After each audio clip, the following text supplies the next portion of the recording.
और आज हम लोग इस छोटे से वीडियो में यह जानने का प्रयास करेंगे कि रुपया आता कहाँ से है और किन किन क्षेत्रों में फिर जाता है। तो जैसा कि हम सभी जानते हैं कि बीते 23 जुलाई को वित्त मंत्री श्रीमती निर्मला सीतारमण ने भारत का बजट पेश किया वर्ष 2024-25 के लिए। और तो आगे बढ़ने से पहले एक बार सभी मित्रों से मैं अनुरोध करूंगा कि जो भी मित्र चैनल पर नए हों कृपया करके चैनल को सब्सक्राइब अवश्य कर लेंगे, लाइक करेंगे, शेयर करेंगे तथा अपना कमेंट्स करना नहीं भूलेंगे। तो बजट का जो सार हमारा है वो बहुत सबसे इम्पोर्टेंट होता है। यह बजट का सार है। इसे 2-3 चीज़ों को आप लोग याद रखेंगे। बजट प्राप्तियाँ जो हैं वो इस फिगर को आप लोग याद रखेंगे। पूंजी प्राप्तियाँ जो हैं इस फिगर को भी आप लोग याद रखेंगे, नोट कर लेंगे। इसे स्क्रीन पर लिखा हुआ है। जो सबसे इम्पोर्टेंट है, जो परीक्षाओं में पूछा जाता है, राजकोषीय घाटा। राजकोषीय घाटा 1.8 है। इस फिगर को आप लोग याद रखेंगे।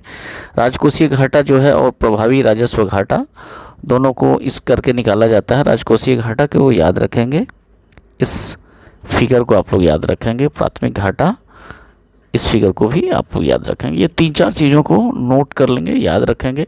अब हमारा जो मुख्य बात जिस पर हम लोग इस वीडियो पर चर्चा करेंगे वो ये है कि बजट में रुपया कहाँ से आता है, किन किन क्षेत्रों में कहाँ से कैसे आता है। तो यहाँ पे देखा जाए कि सबसे ज़्यादा जो पैसे आते हैं वो 27% का हिस्सा है और वो है उधार एवं अन्य देयताएँ। यहाँ से आता है बोरोइंग एंड अदर लाइबिलिटीज़ से सबसे अधिक 27% आता है, या रुपया में कहें तो 27 पैसा आता है अगर 100 पैसे की बात करेंगे तो। एक ही बात है। उसके बाद है इनकम टैक्स। इनकम टैक्स से 19% आ रहा है। 19% आ रहा है। पहले कॉरपोरेशन जो टैक्स होता था वो इनकम टैक्स से अधिक होता था, लेकिन इस बार इसका हिस्सा 17% ही है और इनकम टैक्स का हिस्सा 19% है। जीएसटी 18% है। इसी तरह सीमा शुल्क जो है वो 4% है। केंद्रीय उत्पाद शुल्क जो है वो 5% है और अन्य जो ऋण भिन्न जो प्राप्तियां हैं वो 9% का है। नॉन डेबिट्स कैपिटल्स जो है रिसिप्ट ये 1% है। तो अभी ये कहा जा सकता है कि उधार एवं अन्य देयताएं के बाद सबसे बड़ा जो हिस्सा है 19% का वो इनकम टैक्स का है। यानी कि भारत के जीडीपी में सबसे बड़ा योगदान, कॉरपोरेट जगत से भी बड़ा योगदान अभी मिडिल क्लास का हो गया है। मिडिल क्लास इसमें 19% अपना योगदान करते हैं और कॉरपोरेशन टैक्स अभी घट करके सिर्फ 17% रह गया है। अब हम लोग समझें कि ये पैसा जो आया है इतना 100% जो हमारा आया जीडीपी, अब ये जीडीपी का हिस्सा किन किन क्षेत्रों में खर्च होता है यानी कहाँ जाता है।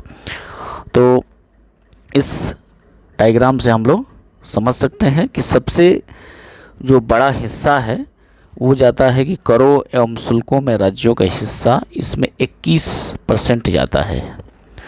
कुल जीडीपी का 21% हिस्सा चला जाता है करों एवं शुल्कों में राज्यों के हिस्सा के रूप में। इसके बाद ब्याज की अदायगी में 19% खर्च हो जाता है। फिर central sector scheme excluding capital outlay on defence and subsidy. Defence और सब्सिडी को छोड़ करके जो केंद्रीय क्षेत्र की योजनाएं हैं उसमें खर्च होता है 16%। तीसरा सबसे बड़ा यहाँ पे खर्च होता है। फिर सेंट्रल स्पॉन्सर्ड जो स्कीम्स होते हैं उस पर 8% खर्च होता है। अन्य व्यय में 9% होता है। पेंशन में यहाँ 4%, जीडीपी का 4% यहाँ पे खर्च होता है। रक्षा क्षेत्र में 8% खर्च होता है। आर्थिक सहायता 6% का है और वित्त आयोग एवं अन्य अंतरण जो है इसमें फिर 9% खर्च होता है। तो इस प्रकार हम लोगों ने देखा कि रुपया आया कहाँ से, किन किन क्षेत्रों से, और यहाँ फिर हम लोगों ने देखा कि रुपया फिर गया कैसे। तो एक छोटा सा वीडियो लेकिन बहुत ही इम्पोर्टेंट वीडियो है। उम्मीद करता हूँ यह वीडियो आपको काफ़ी पसंद आया होगा। आप लोग चैनल पर बने रहें। बहुत बहुत धन्यवाद।